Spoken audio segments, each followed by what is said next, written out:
미국이 흔들리고 있습니다. 드디어 미국은 패권을 뺏기게 될 것인가? 다음 차례를 기다리는 나라들은 조용히 칼을 갈면서 오직 한 나라에게만 러브콜을 보내고 있습니다. 그 나라의 정체는 바로 대한민국. 다음 패권 다툼의 전장은 어디가 될까요? 태평양, AI? 아닙니다. 바로 북극. 그곳의 자원과 항로를 독차지하기 위해 필요한 것은 얼음을 가르는 배, 쇠빙선입니다. 그래서 전 세계는 한국의 쇠빙선을 원하고 있죠. 트럼프는 한국을 놓친 걸 후회하게 될 겁니다. 한국을 가장 원하고 있는 나라 캐나다는 트럼프의 어리석음을 꾸짖으며 한국에게 점수를 따려 하고 있습니다. 도대체 무슨 일이 벌어진 걸까요? 600억 달러. 이 돈이면 한국 조선소 10개를 살 수 있습니다. 캐나다가 차세대 잠수함 12척을 확보하기 위해 준비한 천문학적 예산이었죠. 누가 이 거대한 계약을 따낼 것인가? 독일은 이미 승리를 확신하고 있었습니다. 그들의 212 CD형 잠수함은 나토 표준이었고 20년간 북극 해군 전략을 짜온 저로서도 독일이 당연한 선택이라고 믿었으니까요. 저는 댄 밀러, 캐나다 해군 제도기자, 이번 CPSS 평가단장이었습니다. 그런데 그날 오타와 국방청 회의실에서 예상치 못한 이름이 튀어나왔습니다. 한국 하나오션도 제안서를 제출했습니다. 한국, 한화, 로라 맥키넌 조달국 부국장의 목소리가 회의실을 가로지르자 순간적으로 정적이 흘렀고 독일 TKMS의 영업총괄 에른스트 크라우제가 코웃음을 치며 의자에 기댔습니다. 한국 잠수함이요? 북극에서 얼어 죽을 겁니다. 그의 말에 몇몇이 고개를 끄덕였고 솔직히 저도 그중 한 명이었어요. 한국이 잠수함을 만든다는 건 알았지만 북극은 완전히 다른 문제였으니까요. 영하 50도를 견디는 건 단순한 기술이 아니라 수십 년간 축적된 경험의 영역이었고 그 경험은 오직 독일과 노르웨이만이 가지고 있다고 믿었습니다. 그런데 매튜 칼슨 국방장관이 뜻밖의 결정을 내렸습니다. 두 회사 모두 시험해봅시다. 에른스트의 얼굴이 굳었어요. 장관님, 시간 낭비입니다. 북극은 독일 기술의 전유물이에요.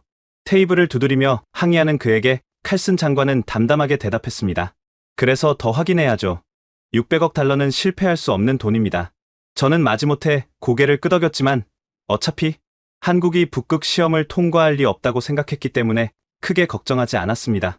회의가 끝나고 복도로 나오자마자 기자들이 몰려들었고 카메라 플래시가 터지는 가운데 한 기자가 물었어요. 제동님, 나토 동맹국 독일과 아시아 신흥국 한국 중 어느 쪽이 유리합니까?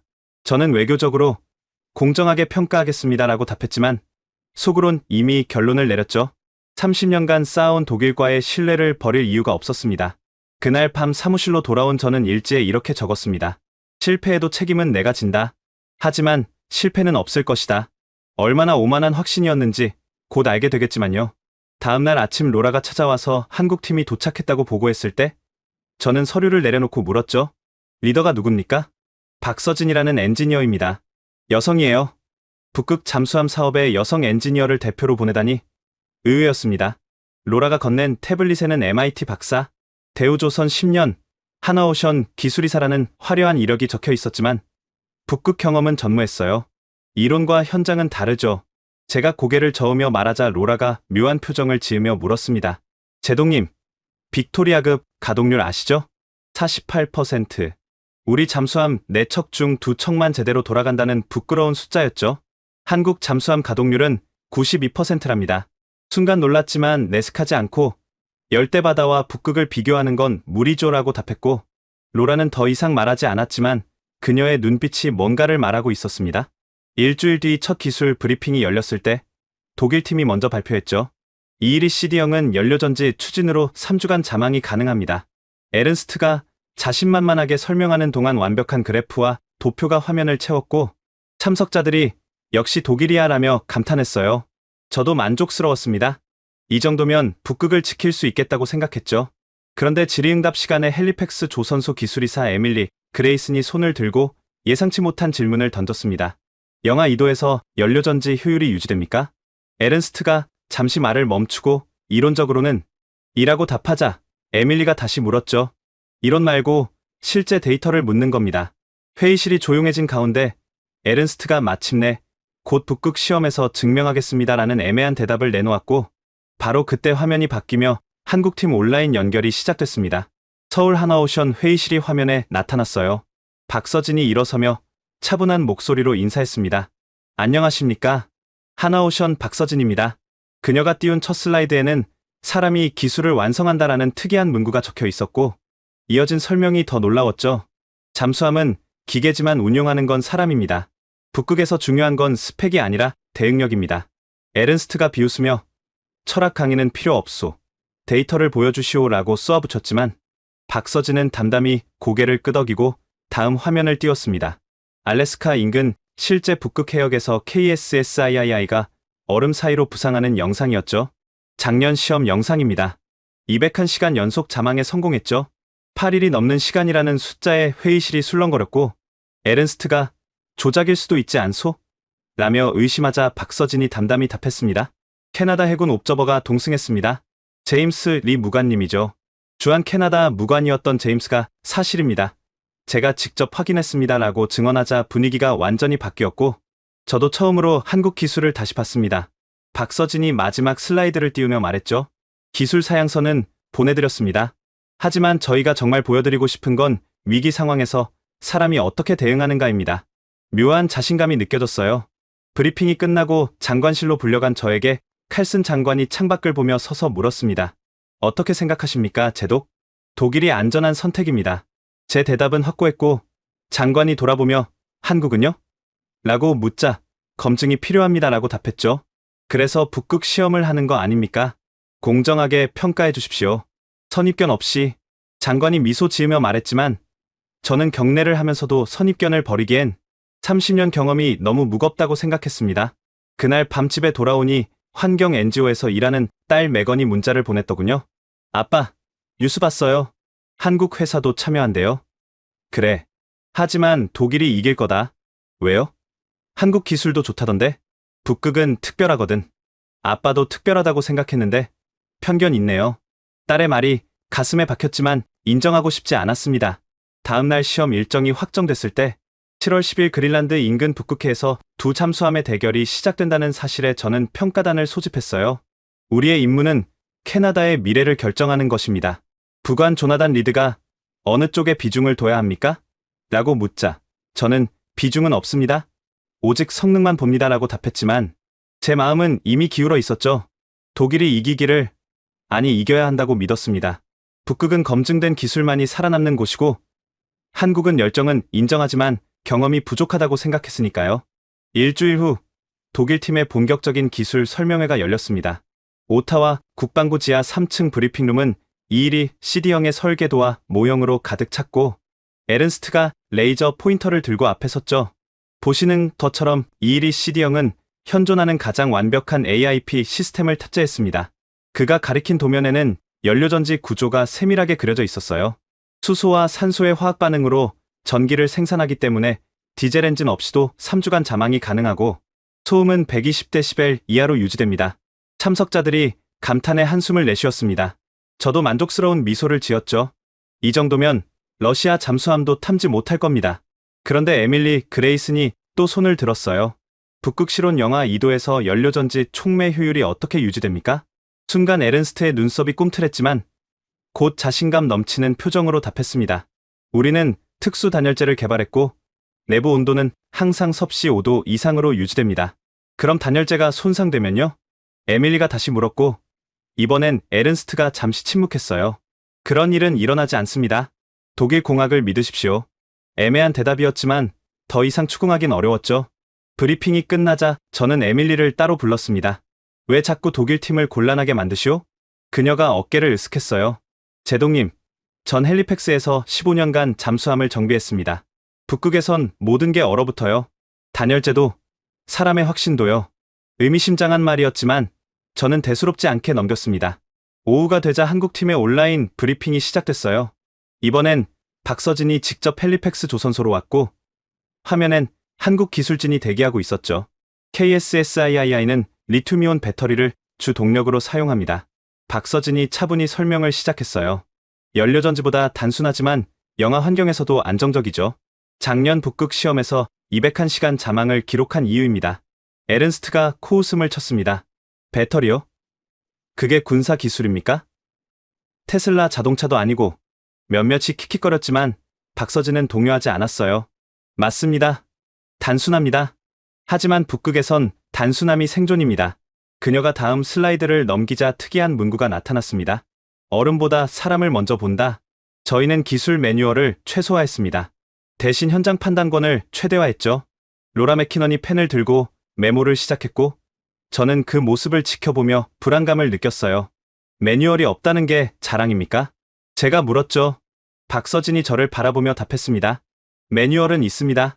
다만 현장 상황이 매뉴얼보다 우선한다는 거죠. 북극은 예측 불가능하니까요. 그때 화면에 영상이 하나 떴어요. KSSIII 내부였는데 갑자기 경보음이 울렸습니다. 이건 작년 시험 중 실제 상황입니다. 박서진이 설명했죠. 영상 속에서 한국 승조원들이 빠르게 움직였고 누군가 배터리 셀 하나 이상 수동 차단이라고 외치자 다른 이가 즉시 스위치를 내렸습니다. 10초도 안 돼서 상황이 정리됐어요. 매뉴얼대로라면 보고하고 지시받는데 3분이 걸립니다. 하지만 현장에선 10초가 생사를 가르죠. 회의실이 조용해졌습니다. 저도 뭔가 찔리는 기분이었어요. 빅토리아급 잠수함 사고의 절반이 대응 지연 때문이었으니까요. 에른스트가 반박했습니다. 그건 무모한 거요. 절차 무시는 더 큰 사고를 부릅니다. 박서진이 고개를 끄덕였어요. 맞습니다. 그래서 우리는 3,000시간 이상 훈련합니다. 매뉴얼을 외우는 게 아니라 판단력을 기르는 훈련이죠. 그녀가 마지막 자료를 보여줬습니다. 한국 잠수함 사고율 0.3%. 세계 최저 수준이었죠. 이게 우리의 성과입니다. 기술이 아니라 사람이 만든 결과죠. 브리핑이 끝나고 회의실을 나오는데 로라가 따라왔습니다. 제동님, 흥미롭지 않습니까? 뭐가요? 독일은 기계를 믿고 한국은 사람을 믿는다는 거요. 저는 걸음을 멈추고 그녀를 봤어요. 그래서 누가 옳다는 겁니까? 로라가 파일 하나를 건넸습니다. 작년 캐나다 국방대학 보고서예요. 한번 읽어보세요. 저녁 사무실에서 그 보고서를 펼쳤습니다. 제목이 눈에 들어왔죠. 북극 작전 환경 분석, 기술 리스 운영 철학. 보고서는 충격적인 결론을 담고 있었어요. 극한 환경에서는 기술 우위보다 운영 유연성이 생존율을 좌우한다. 기술이 아니라 운영 철학이 해역을 결정한다. 캐나다 국방대학교 교수 12명이 공동 작성한 보고서였습니다. 그날 밤, 저는 박서진의 자료를 다시 열었어요. 마지막 페이지에 작은 글씨로 쓰여 있었습니다. 수동 대응 매뉴얼 없음. 대신 현장 지휘관 재량권 100%. 독일과 정반대였죠. 갑자기 불안해졌습니다. 30년간 믿어온 원칙이 흔들리는 기분이었어요. 다음날 아침, 조나단 부관이 보고했습니다. 제동님, 독일 팀이 추가 자료를 제출했습니다. 뭔데? 나토 회원국 13개국이 이일이 CD를 선택했다는 증명서요. 숫자의 힘이었죠. 하지만 왜인지 마음이 놓이지 않았습니다. 점심시간, 구내 식당에서 에밀리를 만났어요. 제동님도 고민이 되시나 봅니다. 그녀가 커피를 마시며 말했죠. 무슨 소립니까? 전 확신합니다. 그럼 왜 한국 자료를 다시 보셨어요? 어젯밤 사무실 불이 새벽 2시까지 켜져 있던데. 들켰습니다. 저는 애써 무심한 표정을 지었어요. 적을 알아야 이기는 법이죠. 에밀리가 빙그레 웃었습니다. 적이 아니라 동료가 될 수도 있잖아요. 그 말이 묘하게 가슴에 남았습니다. 오후에 장관실로 불려갔을 때 칼슨 장관이 의외의 말을 했어요. 제독, 독일 언론이 벌써 승리를 기정사실화하고 있습니다. 독일 신문 헤드라인이 화면에 떴죠. 캐나다, 결국 나토를 선택할 것. 언론전도 전쟁입니다. 우리가 공정하게 평가한다는 걸 보여줘야 해요. 장관의 의도를 알 것 같았습니다. 한국에도 기회를 줘야 한다는 말씀입니까? 아니요. 진짜 실력을 확인하라는 겁니다. 선입견 없이. 장관의 눈빛이 날카로웠어요. 그날 오후 제임스 리 무관을 만났습니다. 작년 KSSIII 시험에 동승하셨다죠? 네, 제동님. 솔직히 어땠습니까? 제임스가 잠시 생각하더니 말했어요. 처음엔 불안했습니다. 매뉴얼도 없고 지휘 체계도 느슨해 보였으니까요. 그런데 이틀째부터 생각이 바뀌었습니다. 그들은 기계와 대화하고 있었어요. 이해가 안 됐습니다. 무슨 뜻입니까? 소리만 듣고도 이상을 알아채고 진동만 느껴도 상태를 파악했습니다. 매뉴얼이 필요 없었던 거죠. 제임스의 표정이 진지했어요. 그리고 영하 10도에서 배터리 하나가 정지했을 때 그들은 30초 만에 백업 시스템을 가동했습니다. 독일이었다면 절차상 5분은 걸렸을 겁니다. 5분과 30초의 차이. 북극에선 그게 생사를 가를 수 있었죠. 그날 밤 또 맥건의 문자가 왔습니다. 아빠, 한국팀 만나봤어요? 브리핑에서 봤다. 어땠어요? 뭐라 답할까 고민하다가 솔직하게 썼습니다. 생각보다 인상적이었다. 그럼 공정하게 평가하세요. 아빠가 존경받는 이유는 공정함 때문이잖아요. 딸의 말이 마음에 박혔어요. 다음날 북극 시험을 앞두고 최종 점검회의가 열렸습니다. 두 팀 모두 자신감에 차 있었죠. 그런데 박서진이 특이한 제안을 했습니다. 시험 중에 예상치 못한 상황을 시뮬레이션하면 어떨까요? 에른스트가 비웃었어요. 왜요? 자신이 없습니까? 아니요. 북극은 예측 불가능하니까 진짜 대응력을 보여드리고 싶습니다. 저는 그 제안이 마음에 들었습니다. 좋습니다. 비상상황 대응도 평가 항목에 넣겠습니다. 에른스트의 표정이 굳었지만 반대할 명분은 없었죠. 회의가 끝나고 박서진이 저에게 다가왔습니다. 제동님, 한 가지 부탁이 있습니다. 뭡니까? 시험을 보실 때 숫자만 보지 마시고 사람을 봐주세요. 묘한 부탁이었지만 고개를 끄덕였습니다. 그러자 그녀가 작은 수첩을 건넸어요. 이게 뭡니까? 저희 승조원들의 훈련 일지예요. 기계 매뉴얼은 없지만 사람 이야기는 있습니다. 수첩을 받아든 순간 왠지 무거운 책임감이 느껴졌습니다. 그날 밤 그 일지를 읽기 시작했어요. 첫 페이지부터 놀라웠습니다. 영하 40도에서 배터리가 멈췄다. 매뉴얼엔 없는 상황이었지만 우리는 방법을 찾았다. 손난로로 배터리를 감싸고 체온으로 녹였다. 기계가 아니라 사람이 해답이었다. 페이지를 넘길수록 확신이 균열되기 시작했습니다. 이들은 단순히 잠수함을 운전하는 게 아니라 함께 살아가고 있었어요. 독일의 완벽한 매뉴얼과 한국의 유연한 대응력. 무엇이 북극을 지킬 수 있을까? 답은 일주일 뒤 얼음 밑에서 찾아야 할 것 같았습니다. 7월 10일 그린란드 동쪽 200해리 북극해의 얼음이 천둥처럼 갈라지는 소리를 들으며 저는 캐나다 해군 쇄빙선 테리 폭스 함교에 서 있었습니다. 수온 영하 1.7도, 해빙 두께 3m, 시계 500m라는 숫자들이 모니터에 떴지만 실제로 눈앞에 펼쳐진 북극은 숫자로 표현할 수 없는 위압감을 내뿜고 있었죠.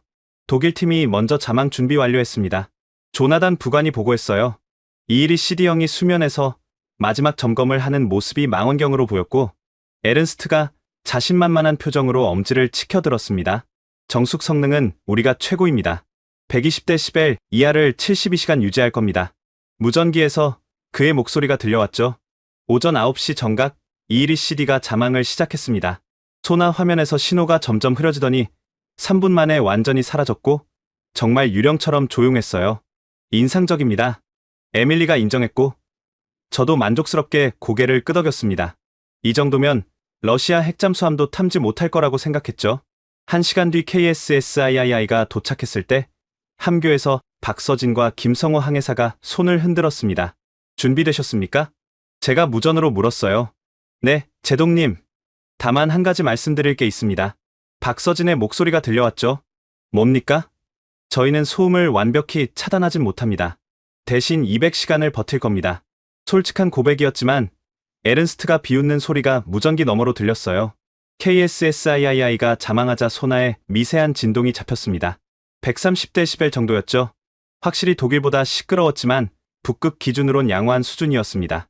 첫날은 순조로웠어요. 두 잠수함 모두 계획된 경로를 따라 움직였고 6시간마다 상태 보고가 올라왔습니다. 그런데 이틀째 오후 첫 변화가 감지됐어요. 이일이 CD 속도가 떨어지고 있습니다. 소나 담당관이 보고했죠. 화면을 보니 정말 움직임이 둔해지고 있었습니다. 독일팀, 상황 보고 바랍니다. 제가 무전을 쳤지만 답이 없었어요. 규정상 자망 중엔 무전 침묵을 유지해야 했으니까요. 그러나 10분 후 긴급 부상 신호가 왔습니다. 이일이 CD가 수면으로 올라오기 시작했죠. 48시간도 안 돼서 부상이라니 뭔가 문제가 생긴 게 분명했습니다. 해치가 열리고 에른스트가 나왔을 때 그의 얼굴은 창백했어요. 무슨 일입니까? 연료전지 냉각 시스템에 문제가 생겼습니다. 그가 떨리는 목소리로 답했죠. 쇄빙선으로 옮겨온 독일 기술진의 설명을 들으니 냉각수가 부분 결빙되면서 순환이 막혔다고 했습니다. 매뉴얼대로 했는데 왜? 에른스트가 중얼거렸어요. 에밀리가 날카롭게 물었습니다. 매뉴얼은 영하 1도 기준 아닙니까? 지금은 영하 1.7도예요. 0.7도 차이가 이런 결과를 만들었다니 북극의 무서움이었죠.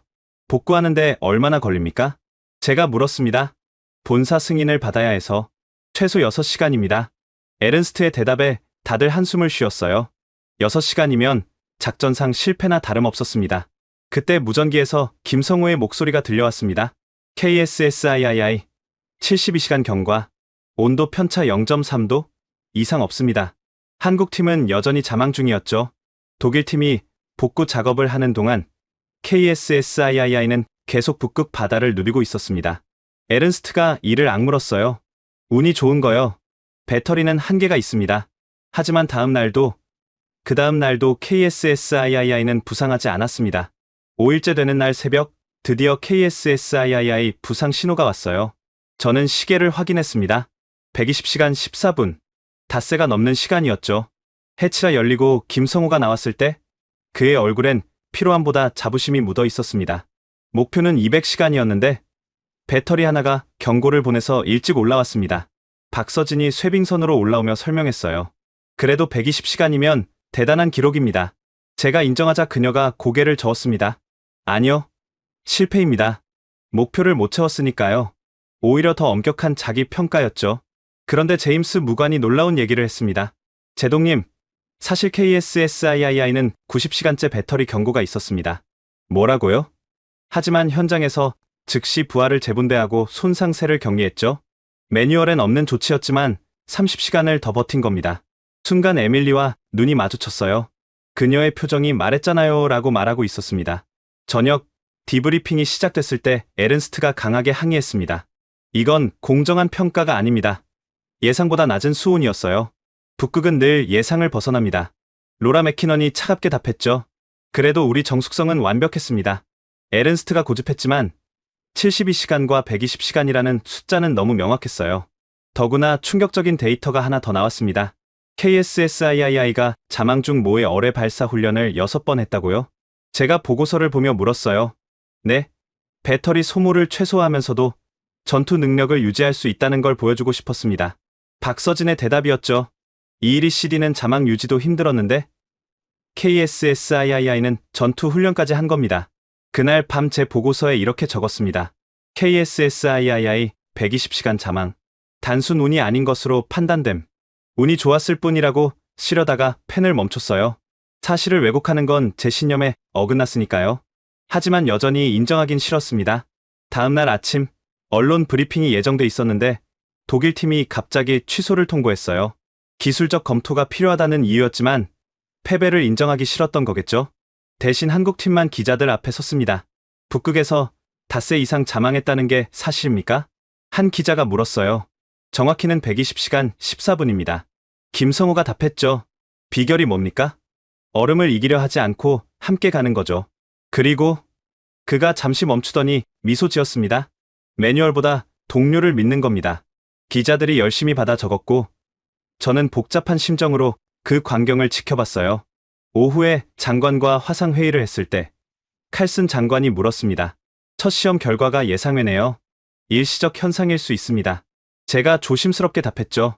그래도 한국이 뭔가 보여준 건 사실 아닙니까? 운도 실력이라면 그렇죠. 장관이 잠시 침묵하더니 말했어요. 제독, 다음 시험을 기대하겠습니다.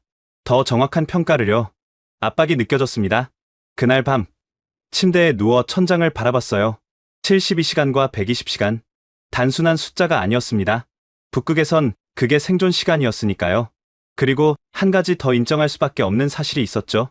한국팀은 매뉴얼 없이도, 아니 어쩌면 매뉴얼이 없었기에 북극의 변수에 대응할 수 있었던 겁니다. 제 확신이 처음으로 진짜 균열을 보인 순간이었어요. 얼음 밑에서 울린 경고음은 사실 제게 향한 것이었는지도 모릅니다. 30년의 고정관념을 깨라는 9월 5일 헬리팩스 조선소. 대서양에 짠 바람이 불어오는 이곳은 캐나다 해군의 심장이었고 바로 여기서 두 잠수함의 추진장치 성능 시험이 예정되어 있었습니다. 북극 시험 이후 한 달 반 동안 저는 계속 그날의 숫자들을 되새기고 있었는데 72시간과 120시간이라는 격차가 단순한 운인지 실력인지 아직도 확신할 수 없었죠. 오늘 시험이 답을 줄 겁니다. 에밀리 그레이슨이 제 옆에 서며 말했어요.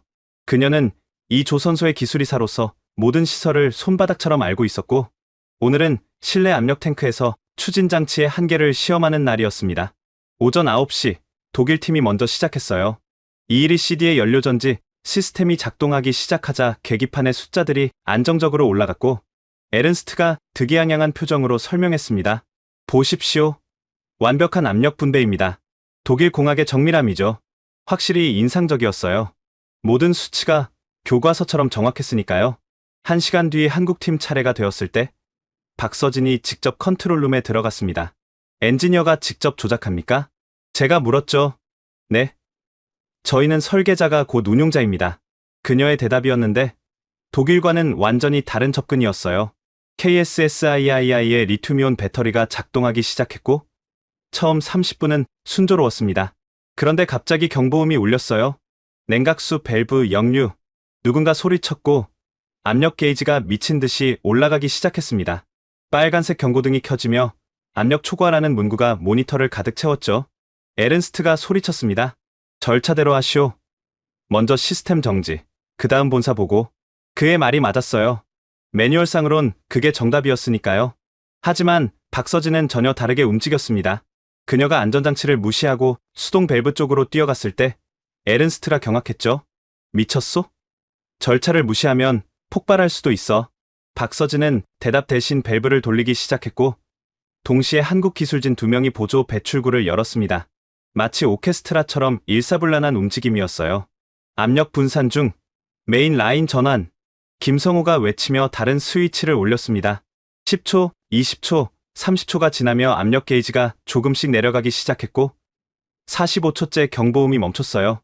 조선소 전체가 숨을 죽인 순간이었습니다. 폭발까지 남은 시간이 얼마였습니까? 제가 물었을 때 에밀리가 컴퓨터를 확인하고 답했어요.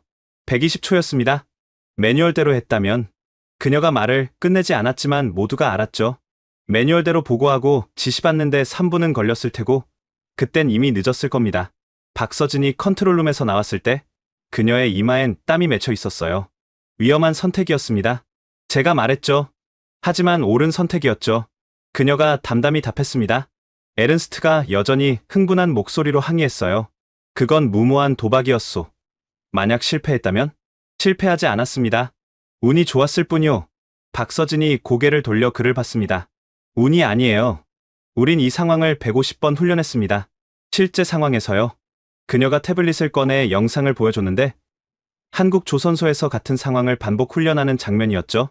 매뉴얼에 없는 상황을 일부러 만들어서 훈련합니다. 현장 판단력을 기르기 위해서요. 에밀리가 제 귓가에 속삭였습니다. 누가 매뉴얼을 썼든 현장은 사람이 지킨다는 거죠. 그 말이 가슴에 꽂혔어요. 빅토리아급 잠수함 사고의 절반이 매뉴얼을 따르다가 타이밍을 놓쳐서 생긴 것들이었으니까요.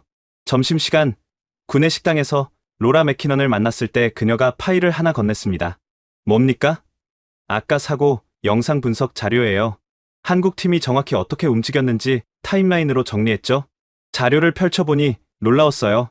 경보 발생 0초, 박서진 수동 밸브로 이동 시작 2초, 김성호 보조 시스템 확인 5초, 기술진 A 압력 분산 준비. 마치 각본이 있는 것처럼 완벽했습니다. 이게 매뉴얼 없이 가능한 일입니까? 제가 물었어요. 로라가 미소 지었습니다. 매뉴얼은 없지만 신뢰가 있는 거죠. 서로를 완전히 믿지 않으면 불가능한 협업이에요. 오후에 다시 시험이 재개됐을 때 독일 팀이 추가 안전장치를 요구했습니다. 만약에 사고에 대비해야 합니다. 에른스트의 주장이었죠. 하지만 박서진이 반대했어요. 실전엔 추가 안전장치가 없습니다. 있는 그대로 보여드려야죠. 결국 안전요원만 추가 배치하고 시험을 계속했는데 이번엔 아무 사고 없이 두 팀 모두 시험을 마쳤습니다. 하지만 오전의 그 순간은 모두의 머릿속에 생생했죠. 저녁 디브리핑에서 충격적인 사실이 하나 더 밝혀졌어요. 실은 그 밸브 역류가 시뮬레이션이었습니다. 심사위원장이 고백했습니다. 뭐라고요? 에른스트가 벌떡 일어났죠. 박서진 씨가 제안했던 예상치 못한 상황 시험이었습니다. 두 팀 모두에게 같은 상황을 만들 예정이었는데 그가 잠시 말을 멈췄어요. 한국팀이 너무 빨리 해결해서 독일팀 차례가 오기 전에 끝났습니다. 회의실이 술렁거렸고 에른스트의 얼굴이 붉어졌어요. 속은 기분이었겠죠. 하지만 저는 오히려 감탄했습니다. 시뮬레이션인 줄 알면서도 실전처럼 대응한 한국팀의 프로 정신이 대단했으니까요. 그날 밤 사무실에서 보고서를 쓰는데 매튜 칼슨 장관에게서 전화가 왔어요. 오늘 영상을 봤습니다. 인상적이더군요. 박서진 엔지니어가 위험을 감수했습니다. 위험을 감수한 게 아니라 위험을 관리한 거 아닙니까? 장관의 말이 맞았어요. 그들은 무모한 게 아니라 준비된 거였습니다. 보고서를 빨리 받고 싶습니다. 국회에서 질문이 쏟아지고 있어요. 장관이 끊고 나서 저는 한숨을 쉬며 펜을 들었습니다. 뭐라고 써야 할까요? 독일의 완벽한 시스템과 한국의 유연한 대응력. 둘 다 장점이 있었지만 오늘 사고 아닌 사고는 명확한 차이를 보여줬죠. 위기 상황 대응 KSSIII 팀. 45초 내 완전 제압. 인명피해 가능성을 사전 차단. 객관적 사실만 적었지만 이미 저울은 기울고 있었습니다. 새벽 2시. 퇴근하려는데 조선소 한쪽에 불이 켜져 있었어요. 가까이 가보니 한국팀이 KSSII를 정비하고 있었습니다. 아직도 일하십니까? 제가 물었어요. 박서진이 고개를 들며 미소 지었습니다. 내일을 준비하는 거죠. 북극은 기다려주지 않으니까요. 그녀의 옷은 기름때로 더러워져 있었지만 눈빛은 빛나고 있었어요.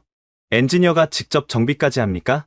저희한텐 엔지니어와 정비사의 경계가 없어요. 모두가 모든 일을 할 수 있어야 진짜 팀이죠. 그때 김성호가 웃으며 덧붙였습니다. 그래서 저희를 잠수함과 결혼한 사람들이라고 부르죠. 농담 같았지만 진심이 느껴졌어요. 집으로 돌아오는 길에 매건에게서 또 문자가 왔습니다. 아빠, 뉴스 봤어요. 한국팀이 사고를 막았다면서요? 시뮬레이션이었다. 그래도 실전처럼 대응했잖아요. 멋지지 않아요? 딸의 말에 잠시 망설이다가 답했습니다. 인정한다. 정말 인상적이었다. 아빠가 변하고 있네요. 좋은 신호예요. 변화라. 그날 밤 침대에 누워서도 잠이 오지 않았어요. 박서진이 밸브로 뛰어가던 모습이 계속 떠올랐습니다.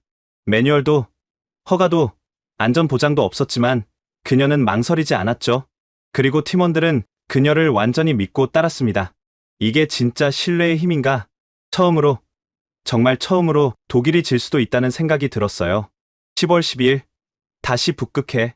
헬리팩스 사고 이후 한 달이 지났지만 그날의 기억은 여전히 생생했고 특히 박서진이 밸브로 뛰어가던 모습이 제 머릿속에서 지워지지 않았습니다.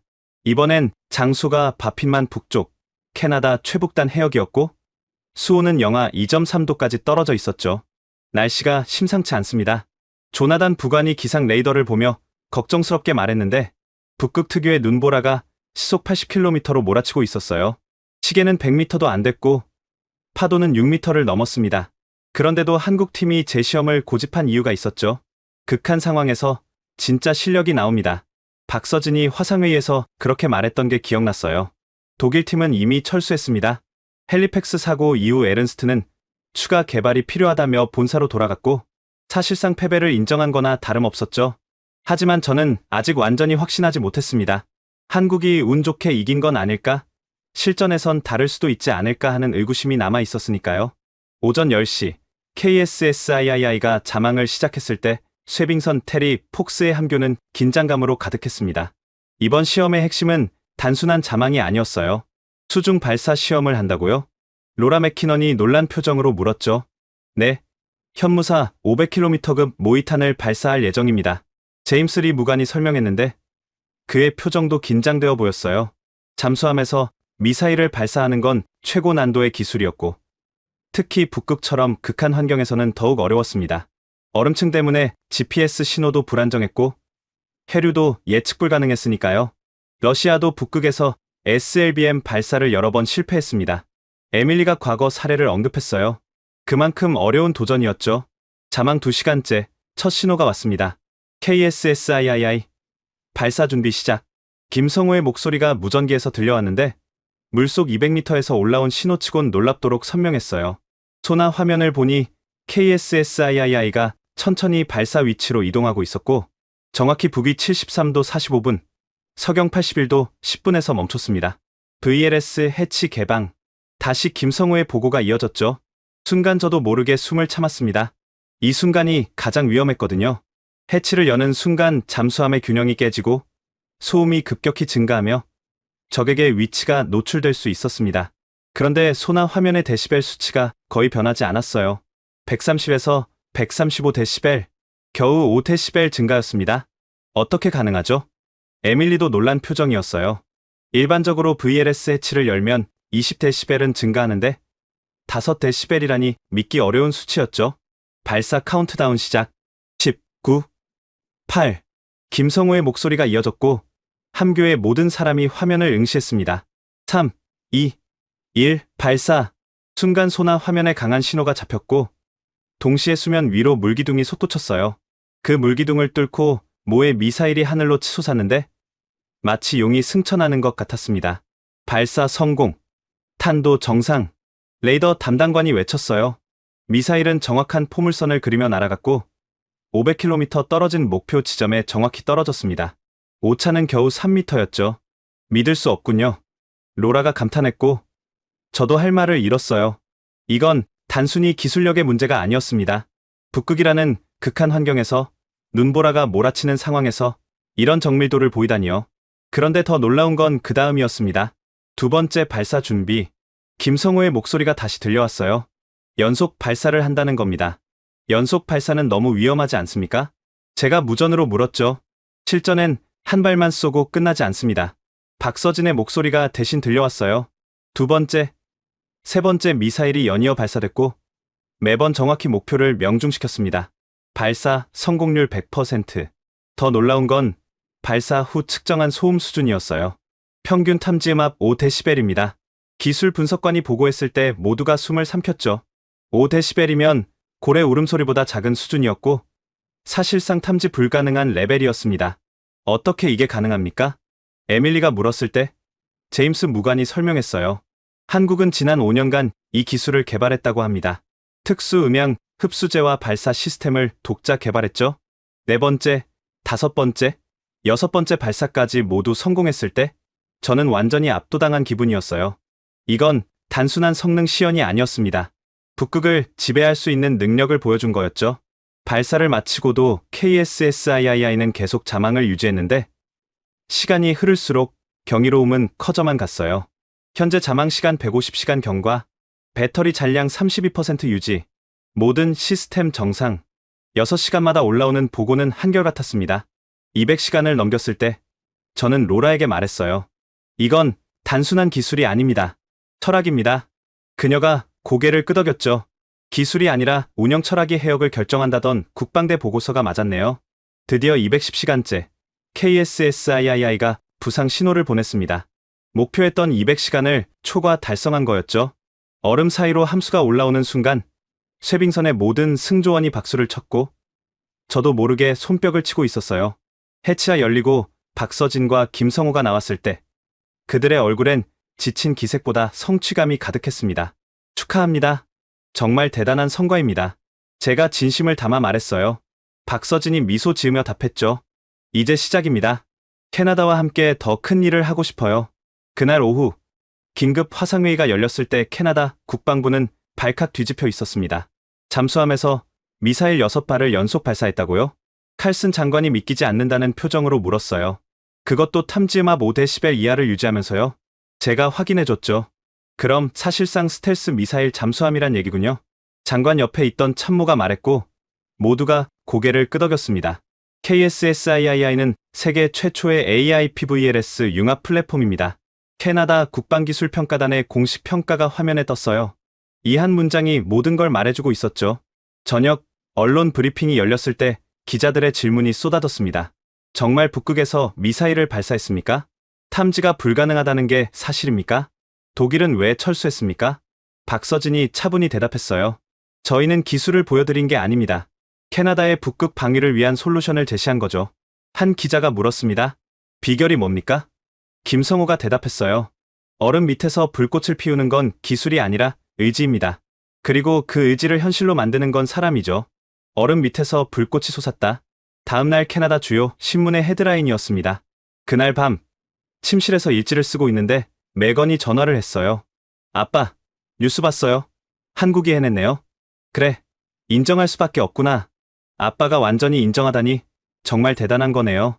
딸의 말이 맞았어요. 30년간 북극을 지켜온 제가 완전히 설득당했으니까요.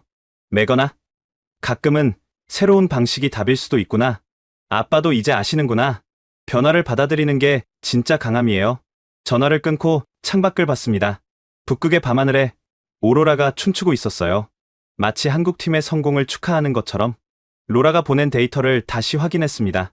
발사 성공률 100%, 탐지음압 5dB, 자망시간 210시간. 숫자가 모든 걸 말해주고 있었죠. 하지만 더 중요한 건 숫자 너머의 의미였습니다. 한국은 단순히 잠수함을 판매하려는 게 아니었어요. 그들은 새로운 방식으로 북극을 지키는 법을 제시했고 기술을 넘어 철학을 보여줬으며 무엇보다 신뢰의 가치를 증명했습니다. 다음 날 아침 평가 보고서를 쓰면서 저는 망설임 없이 적었어요. KSSIII 기록적 성공. 북극 작전에 최적화된 플랫폼으로 판단됨. 펜을 내려놓는 순간 묘한 해방감이 들었습니다. 30년의 편견에서 벗어난 기분이었죠. 그리고 처음으로 미소를 지으며 생각했어요. 한국과 함께라면 진짜로 북극을 지킬 수 있을지도 모른다고. 10월 25일 오타와 국방청 회의실. 북극 시연의 충격이 채 가시지 않은 시점에서 긴급 전략회의가 소집됐고 테이블에는 두 개의 파일이 나란히 놓여 있었습니다. 하나는 독일 TKMS의 최종 제안서, 다른 하나는 하나오션의 산업협력안이었죠. 제독, 이제 결정을 내려야 합니다. 매튜 칼슨 장관이 무거운 목소리로 말했을 때 저는 30년 군 경력 중 가장 어려운 순간에 직면해 있다는 걸 알았어요. 창밖으로 보이는 오타와 강은 잔잔했지만 제 마음은 폭풍우가 치고 있었습니다. 먼저 독일 측 입장을 들어봅시다. 장관이 화상 연결을 지시하자 화면에 에른스트가 나타났는데 그의 표정은 이전과 달리 초조해 보였어요. 우리는 나토 동맹의 가치를 다시 한번 강조하고 싶습니다. EECD는 이미 13개국이 선택한 검증된 플랫폼입니다. 숫자와 동맹을 앞세운 전형적인 독일식 접근이었죠. 하지만 로라 맥키넌이 날카로운 질문을 던졌습니다. 북극 시험 결과에 대한 해명은요? 에른스트가 잠시 침묵하다가 답했어요. 추가 개선을 통해 해결 가능합니다. 6개월만 더 주신다면. 그 순간 제가 입을 열었습니다. 에른스트 씨, 북극은 6개월을 기다려주지 않습니다. 화면 속 그의 눈이 흔들렸어요. 제가 독일 편을 들어줄 거라 기대했겠지만 이미 제 마음은 바뀌고 있었으니까요. 그럼 아시아 신참을 믿겠다는 겁니까? 에른스트가 마지막 카드를 꺼냈지만 저는 고개를 저었습니다. 신참이 아닙니다. 그들은 이미 증명했어요. 결국 독일과의 협상은 그렇게 결렬됐고 에른스트는 후회할 것이라는 말을 남기고 연결을 끊었습니다. 오후 하나오션 팀과의 미팅이 시작됐을 때 박서진이 새로운 제안을 들고 왔어요. 단순한 잠수함 판매가 아니라 산업 파트너십을 제안합니다. 그녀가 펼친 자료에는 놀라운 숫자들이 있었죠. 헬리팩스 조선소의 3,200명 고용, 캐나다 부품 사용률 62%, 기술 이전 100%. 로라가 펜을 들고 빠르게 계산하기 시작했고 곧 고개를 들어 말했어요. 이 정도면 사실상 캐나다에서 만드는 거네요. 박서진이 고개를 끄덕였습니다. 맞습니다. 우리는 잠수함을 파는 게 아니라 능력을 전수하려는 겁니다. 이건 독일이 절대 제시하지 못한 조건이었어요. 그들은 완제품을 팔려고만 했지 기술을 나누려 하지 않았으니까요. 왜 이렇게까지 하시는 겁니까? 제가 물었을 때 박서진의 대답이 인상적이었습니다. 북극은 혼자 지킬 수 없어요. 진짜 동맹이 필요하죠. 그리고 동맹은 신뢰에서 시작됩니다. 그날 저녁 장관 집무실에서 소수 핵심 인사들만 모인 비공개 회의가 열렸습니다. 칼슨 장관이 먼저 입을 열었어요. 상원이 문제입니다. 친나토 성향 의원들이 반발할 겁니다. 특히 줄리안 크로포드 의원이 강하게 반대하고 있죠. 로라가 걱정스럽게 덧붙였어요. 크로포드는 보수파 거물로 독일과 긴밀한 관계를 유지하고 있었습니다. 그래도 결정은 내려야 합니다. 장관이 저를 봤어요. 제독, 당신의 의견이 결정적입니다. 무엇을 추천하시겠습니까? 저는 잠시 침묵했습니다. 30년간 믿어온 원칙들이 머릿속을 스쳐 지나갔지만 동시에 박서진이 밸브로 뛰어가던 모습, 얼음 밑에서 솟아오른 미사일, 그리고 210시간의 자만 기록이 떠올랐죠. 우리는 교리를 바꿔야 합니다. 제 목소리가 회의실에 울렸어요. 지금까지 우리는 해빙 두께와 수온으로 교리를 만들었습니다. 하지만 진짜 중요한 건 그게 아니었어요. 장관이 몸을 앞으로 기울였습니다. 그럼 뭡니까? 신뢰입니다. 기계를 믿는 게 아니라 사람을 믿는 것. 매뉴얼을 따르는 게 아니라 현장을 믿는 것. 그게 한국이 보여준 교훈입니다. 로라가 고개를 끄덕이며 덧붙였어요. 그리고 미래를 봐야 합니다. 에어텍만이 아니라 시에나대의 미래를요. 그녀가 태블릿을 들어 데이터를 보여줬습니다. 인도태평양 지역과의 교역이 작년 대비 47% 증가했습니다. 북극 항로 운항률도 32%로 올랐고요. 숫자가 말하고 있었어요. 세계의 중심이 이동하고 있다고. 한국과 손잡는 건 단순한 무기 구매가 아닙니다. 새로운 시대로 가는 선택이죠. 장관이 결심한 듯 일어섰습니다. 좋습니다. 상원 청문회를 열겠습니다. 국민을 설득해야죠. 일주일 후 상원 국방위원회 청문회장은 긴장감으로 가득했습니다.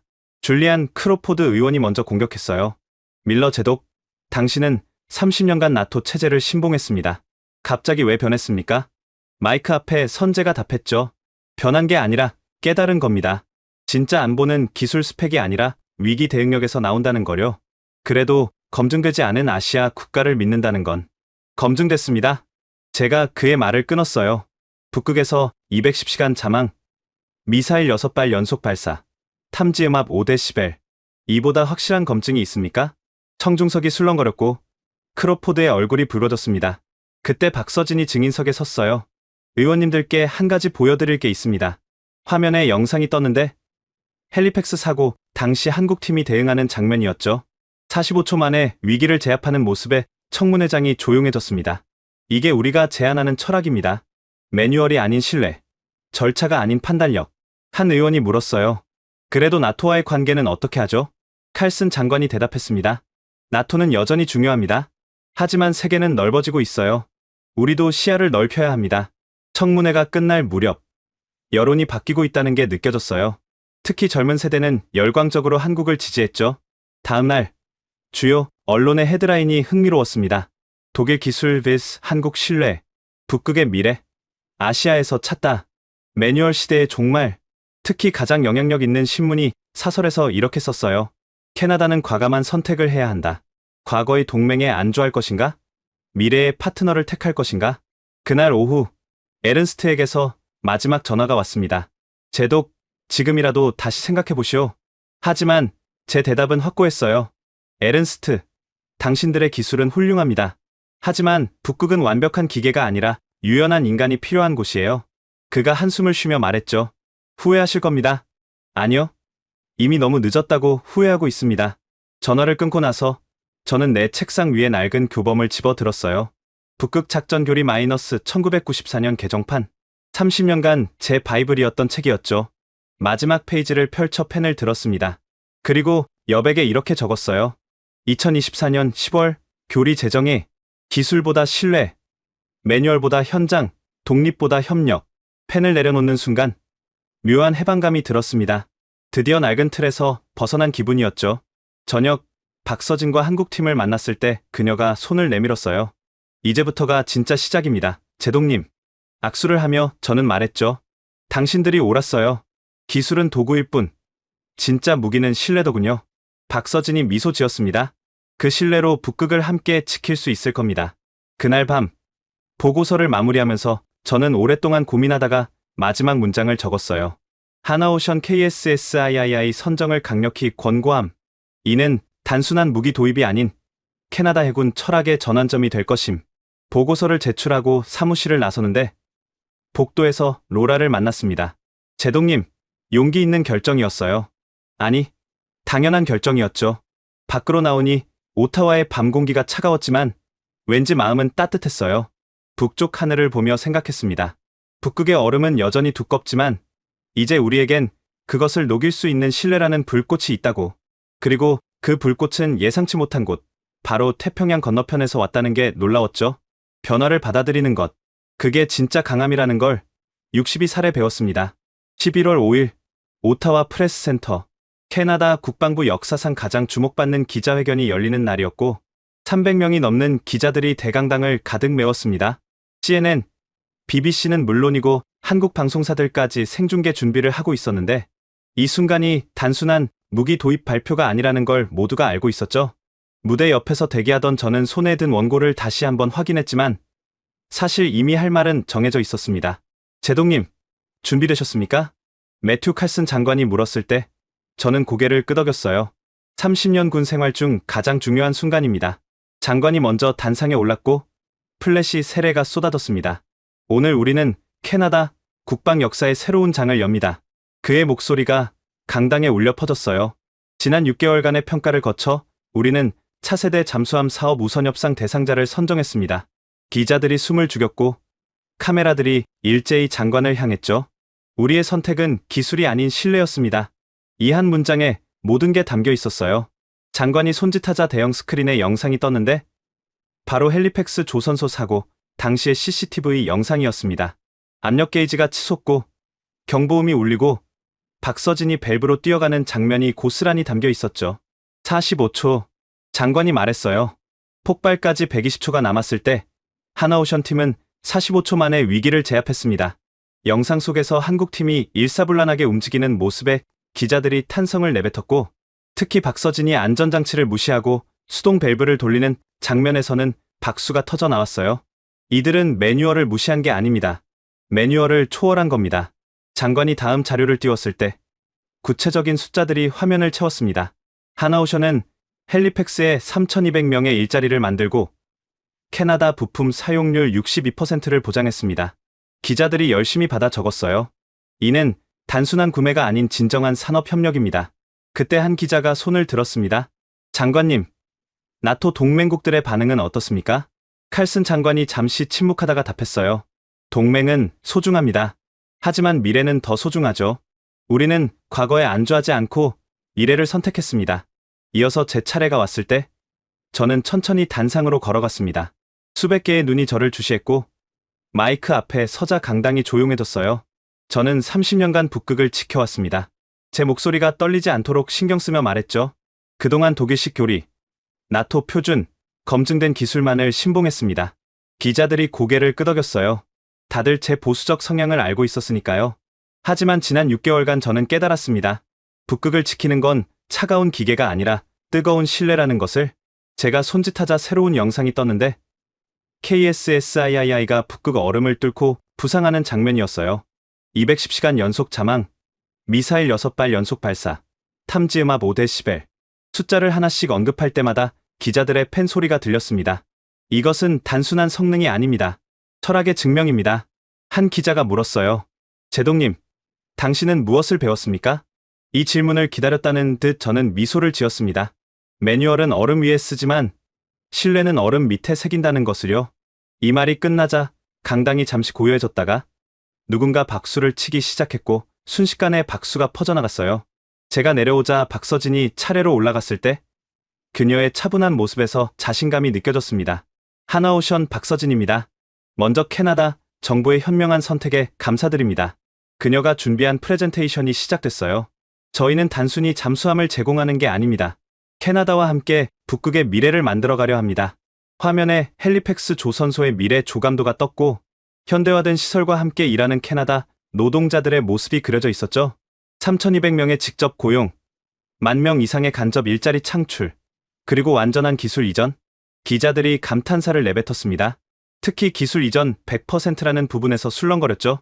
질문 있습니다. 한 기자가 손을 들었어요. 왜 그렇게까지 양보하십니까? 박서진이 잠시 생각하더니 답했습니다. 양보가 아닙니다. 투자입니다. 진정한 동맹은 일방적 관계가 아니라 상호 성장이니까요. 그때 뜻밖의 인물이 나타났는데 바로 에른스트 크라우제였습니다. 독일로 돌아갔다던 그가 기자회견장 뒤편에 서 있었죠. 기자들이 그를 발견하고 몰려갔어요. TKMS의 입장은 무엇입니까? 한국에 패배했다고 인정하십니까? 에른스트가 마이크를 잡았을 때 모두가 숨을 죽였습니다. 패배가 아닙니다. 그가 말했어요. 우리가 놓친 것을 그들이 보여준 겁니다. 의외의 발언에 기자들이 놀랐죠. 무엇을 놓쳤다는 겁니까? 에른스트가 한숨을 쉬며 답했어요. 기술의 완벽함에 취해 인간의 가치를 잊었습니다. 하나오션은 인정합니다. 그들이 옳았어요. 독일인 특유의 자존심을 내려놓은 그의 고백에 기자회견장이 술렁거렸고 에른스트는 박서진을 향해 고개를 살짝 숙인 뒤 자리를 떠났습니다. 기자회견이 끝나갈 무렵 장관이 마지막 발표를 했어요. 캐나다 정부는 하나오션을 CPSS 사업 우선 협상 대상자로 공식 지정합니다. 환호와 박수가 터져 나왔고 플래시가 폭포처럼 쏟아졌죠. 그런데 진짜 반응은 밖에서 시작되고 있었습니다. 기자회견이 생중계되는 동안 SNS는 폭발적으로 반응했어요. 샤베열텍 트라스카 실시간 트렌드 1위에 올랐고 헬리팩스 영상은 시간당 100만 뷰를 넘어섰습니다. 특히 젊은 세대의 반응이 뜨거웠죠. 신뢰가 기술을 이긴 역사적 순간. 박서진 엔지니어, 진짜 영웅이다. 얼음 밑의 영웅들에게 경의를. 오후 헬리팩스에서 자발적인 축하 집회가 열렸을 때 수천 명이 모였다는 소식이 전해졌어요. 조선소 노동자들이 일자리가 돌아온다며 환호했고 시민들은 한국 국기와 캐나다 국기를 함께 흔들었습니다. 저녁 리셉션이 열렸을 때 로라 맥키넌이 다가와 축하해줬어요. 제동님, 역사적인 선택이었습니다. 아니, 당연한 선택이었죠.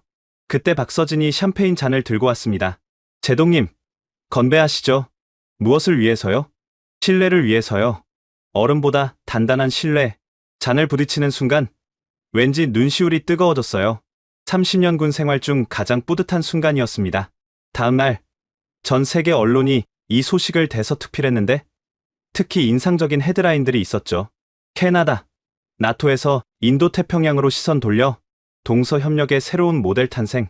얼음 밑의 영웅들, 신뢰로 북극을 녹이다. 그 중에서도 캐나다 최고 권위지의 사설이 가장 마음에 들었습니다. 오늘 캐나다는 과감한 선택을 했다. 과거의 안전함 대신 미래의 가능성을 택했고, 형식적 동맹 대신 실질적 파트너를 선택했다. 이는 단순한 무기 도입이 아닌 국가 전략의 대전환이다. 그날 밤, 정부 공식 문서가 발표됐어요. 한국-캐나다 방위협정. 이 보고서는 양국 협력의 청사진을 담고 있었고, 단순한 잠수함 도입을 넘어 장기적 산업협력, 기술 공유, 공동훈련까지 포함된 포괄적 파트너십이었죠. 일주일 후 헬리팩스를 방문했을 때 믿기 어려운 광경을 목격했습니다.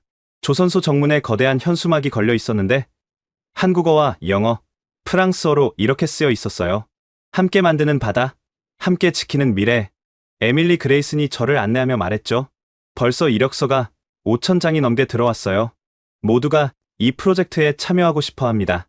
조선소를 둘러보는데 한국 기술진과 캐나다 노동자들이 함께 일하는 모습이 보였어요. 언어는 달랐지만 손짓과 미소로 소통하고 있었죠. 보세요, 제동님. 에밀리가 한 구역을 가리켰는데 젊은 캐나다 엔지니어들이 한국 팀에게서 배터리 시스템을 배우고 있었어요. 저게 진짜 기술 이전이죠. 종이가 아닌 사람을 통한 전수. 순간 가슴이 뭉클했습니다. 이게 바로 우리가 원했던 미래의 모습이었으니까요. 귀경 비행기에서 창밖을 보니 대서양이 끝없이 펼쳐져 있었어요. 저 바다 건너 북극에서 곧 한국과 캐나다가 함께 만든 잠수함이 파도를 가를 겁니다. 그리고 그 잠수함에는 단순한 기술이 아닌 양국의 신뢰가 실려 있겠죠. 매뉴얼은 얼음 위에 쓰지만 신뢰는 얼음 밑에 새긴다. 제가 한 말이지만 이제야 그 진짜 의미를 깨달았어요. 북극의 얼음은 두껍지만 신뢰의 온기는 그보다 강했습니다. 이듬해 3월 15일 북극 순찰함 HMCS 해리 드볼프 갑판. 영하 30도의 칼바람이 불었지만 200여 명의 하객들은 추위도 잊은 채 서 있었습니다. 제 은퇴식이 열리는 날이었죠. 30년 군 복무를 마치는 이날, 저는 북극 한복판에서 마지막 경례를 받고 있었어요. 댄 밀러 제동님께서는 캐나다 해군의 역사를 새로 쓰셨습니다. 매튜 칼슨 장관이 단상에서 말했을 때 저는 수평선을 바라보며 지난 1년을 되돌아봤습니다. 하나오션과의 계약은 순조롭게 진행됐고 첫 번째 캐나다형 KSSIII는 이미 건조가 시작됐죠. 오늘 특별한 훈장을 수여합니다. 장관이 벨벳 상자를 열자 은빛 메달이 나타났어요. 제 은퇴를 위해 특별히 제정된 훈장이었습니다. 이 훈장은 기술이 아닌 신뢰로 북극을 지킨 분에게 드리는 것입니다. 장관이 제 가슴에 훈장을 달아주는 순간 갑판 위 모든 이들이 박수를 쳤어요. 그 중에는 박서진과 한국팀도 있었고 에밀리와 헬리팩스 직원들도 있었으며 심지어 에른스트도 독일에서 날아와 있었죠. 제동님, 축하드립니다. 박서진이 다가와 악수를 청했어요. 당신이야말로 진짜 영웅입니다. 제가 답했죠. 그때 조나단 부관이 편지 하나를 전해줬습니다. 메건 씨가 보냈습니다. 딸의 편지였어요. 떨리는 손으로 봉투를 열었습니다. 아빠에게 은퇴 축하해요. 아빠가 가르쳐준 게 있죠. 북극을 지키는 건 무기가 아니라 사람이라는 것. 그런데 이제 알았어요. 사람을 믿는 게 가장 강한 기술이라는 것도요. 자랑스러운 아빠의 딸 메건. 편지를 읽는 동안 눈시울이 뜨거워졌지만 북극의 찬바람 덕분에 아무도 눈치채지 못했을 거예요. 식이 끝나갈 무렵 저는 준비해온 작은 금속판을 꺼냈습니다. 스테인리스 스틸에 새긴 문장이 햇빛을 받아 반짝였죠. 신뢰는 얼지 않는다. 댄 밀러. 갑판 난간에 서서 저는 그 금속판을 북극 바다에 던졌어요. 철퍼덕 소리와 함께 금속판이 파도 속으로 사라졌지만 그 메시지는 영원히 이 바다에 남을 겁니다. 왜 바다에 던지셨습니까? 에른스트가 물었어요. 북극이 기억하게 하려고요. 여기서 신뢰가 기술을 이겼다는 것을. 그가 씁쓸하게 웃었지만 눈빛엔 인정이 담겨 있었죠. 2달 후 5월 20일 헬리팩스 조선소는 축제 분위기였습니다. KSSII 캐나다 일본함 HMCS 트러스트의 진수식이 열리는 날이었으니까요. 수만 명의 시민이 모였고 양국 정상이 나란히 서 있었으며 하늘엔 축하 비행기들이 날고 있었어요. 이 잠수함은 단순한 무기가 아닙니다. 캐나다 총리가 연설했죠. 한국과 캐나다가 함께 만든 신뢰의 결정체입니다. 이어서 한국 대통령이 마이크를 잡았어요. 기술은 나눌수록 커지고 신뢰는 함께할수록 단단해집니다. 샴페인 병이 선체에 부딪혀 깨지는 순간 태극기와 단풍잎기가 함께 개양됐고 군악대가 양국 국가를 연주했어요. 함께 만든 바다, 누군가 외쳤고 순식간에 구호가 퍼져나갔죠. 함께 지킬 미래, 박서진이 화면에 나타났는데 그녀는 서울 하나오션 본사에서 화상으로 참여하고 있었어요. 오늘은 끝이 아니라 시작입니다. 앞으로 11척이 더 건조될 거고 그 과정에서 양국의 우정은 더욱 깊어질 겁니다. 그녀의 얼굴엔 1년 전과 같은 자신감이 빛나고 있었죠. 진수식이 끝난 후 저는 새 잠수함 내부를 둘러봤어요. 캐나다 젊은 장교들이 한국 교관에게서 운용법을 배우고 있었고 통제실엔 한글과 영어가 함께 표기되어 있었으며 무엇보다 승조원들의 표정이 밝았습니다. 제동님, 어떠십니까? 김성호가 물었어요. 이제 그는 캐나다 해군 교육팀의 일원이 되어 있었죠. 완벽합니다. 아니, 완벽을 넘어섰어요. 제가 답했습니다. 이제 얼음이 두렵지 않을 것 같네요. 그날 저녁, 은퇴 후 처음으로 민간인 신분으로 술집에 들어갔어요. TV에선 진수식 뉴스가 나오고 있었고 사람들이 환호하고 있었죠. 저것 때문에 우리 아들이 조선소에 취직했어. 한 시민이 자랑스럽게 말했어요. 한국 사람들 정말 대단해. 약속을 다 지켰잖아. 옆 사람이 맞장구 쳤죠. 저는 조용히 맥주를 마시며 미소 지었습니다. 이게 바로 우리가 원했던 변화였으니까요. 밤늦게 집으로 돌아와 서재에 앉았을 때 책장에 꽂힌 낡은 교범이 눈에 들어왔어요. 그 옆에 새로운 책을 꽂았습니다. 신뢰의 바다, 한 캐나다, 협력의 기록. 방금 출간된 제 회고록이었죠. 창밖을 보니 별이 빛나고 있었어요. 북쪽 하늘 어딘가에서는 오로라가 춤추고 있겠죠. 그리고 그 오로라 아래 북극 바다에서는 곧 우리가 함께 만든 잠수함이 묵묵히 캐나다를 지킬 겁니다. 휴대폰이 울렸어요. 박서진의 메시지였습니다. 제동님, 이제 정말 시작입니다. 신뢰로 쓰는 새로운 역사가요. 저는 답장을 보냈어요. 이미 시작됐습니다. 우리가 만난 그날부터요. 그리고 마지막으로 덧붙였죠. 이제 얼음이 두렵지 않습니다. 정말이었어요. 북극의 얼음은 여전히 두껍고 차갑지만 이제 우리에겐 그것을 녹일 수 있는 힘이 있었습니다. 기술도 무기도 아닌 바로 신뢰라는 이름의 불꽃이. 태평양 건너 작은 나라에서 온 그들이 가르쳐준 것은 단순한 잠수함 기술이 아니었어요. 위기를 기회로 바꾸는 용기, 매뉴얼을 넘어서는 신뢰, 그리고 함께하면 불가능도 가능해진다는 믿음이었죠. 새벽이 밝아오고 있었습니다. 북극에도, 캐나다에도, 그리고 제 인생에도 새로운 아침이 시작되고 있었어요. 은퇴했지만 끝이 아니었습니다. 오히려 이제부터가 진짜 시작이었죠. 신뢰로 쓰는 새로운 역사의 첫 페이지를 우리는 함께 넘긴 것이니까요. 그리고 그 역사는 북극의 얼음이 녹는 그날까지, 아니 그 이후에도 계속될 겁니다. 왜냐하면 신뢰는 절대 얼지 않으니까요. 대한민국이 잘하고 있다면 한국 최고, 아직 멀었다면 한국 힘내라. 여러분의 생각을 댓글로 적어주시면 감사하겠습니다. 지금까지 감동 한민족이었습니다. 좋은 하루 되세요.